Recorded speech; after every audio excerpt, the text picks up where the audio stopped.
Give us your thoughts then, Gearòid. Give us your initial thoughts when you learned what happened in Brussels on Tuesday. What did you think straight away? Well, I think it was to be expected because, well, I mean, we could have, without any props from, insiders in the global oligarchy, we could have predicted what was going to happen anyway, years ago. But there was an article in the French version of the Huffington Post in January, I believe, by a top French Zionist ideologue. His name is Jacques Attali. He was an advisor to successive French governments.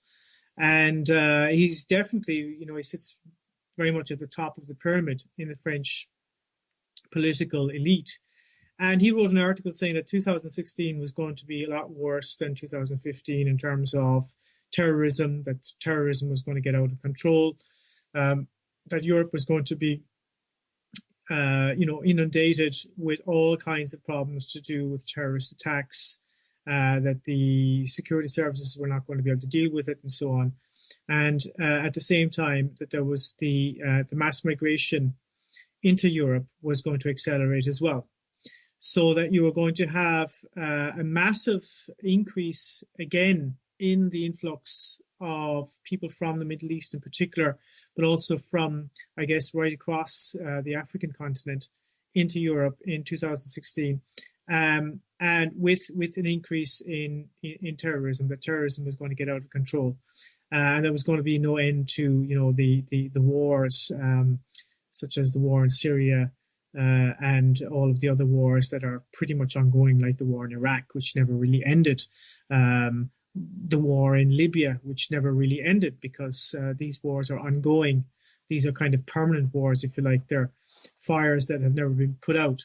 So it was, this looks like pretty much what he was talking about at that time. And I think that that's essentially what we're seeing. We're seeing there are two main aspects to keep in mind here. One is the strategy of tension, which was a policy implemented by NATO during the Cold War to maintain support for antisocial states in Europe against the possibility of a Soviet threat. And that support for antisocial states was maintained through bombings of civilian targets in Europe by far-right groups in the service of Western intelligence agencies, in particular the CIA, but also Masonic groups, for example, the P2 Lodge in Italy, were deeply involved in this. So the European elite during the 1970s and 1980s were involved in a vast conspiracy against the public to maintain the Cold War. And that was referred to as Operation Gladio. It's been proven to have existed because there are documents to prove that it existed. And in fact, the European Parliament confirmed its existence in 1991 and condemned it. And there is still a process, there are court proceedings against it, but there's rarely any media coverage of it. And Gladio is something that is rarely spoken about, but it has been covered by the BBC. The BBC did an excellent documentary about it. I think it was 1992. The French media refer to it every now and then, discreetly. But Gladio did exist, and Gladio still exists. It's never been, decommissioned. This covert military intelligence operation, and so I see these attacks as probably being part of that. One never knows, of course, because these ISIS militants, even though they were created by the United States, and we know that from the documents of the United States government itself, and from statements by senior U.S. officials that ISIS or Daesh or ISIL is a creation of the United States.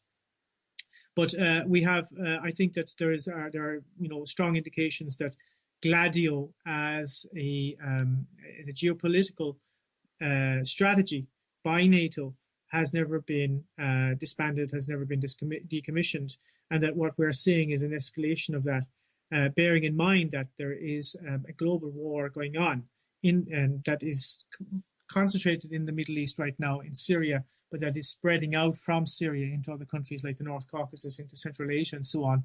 It's going right through Africa.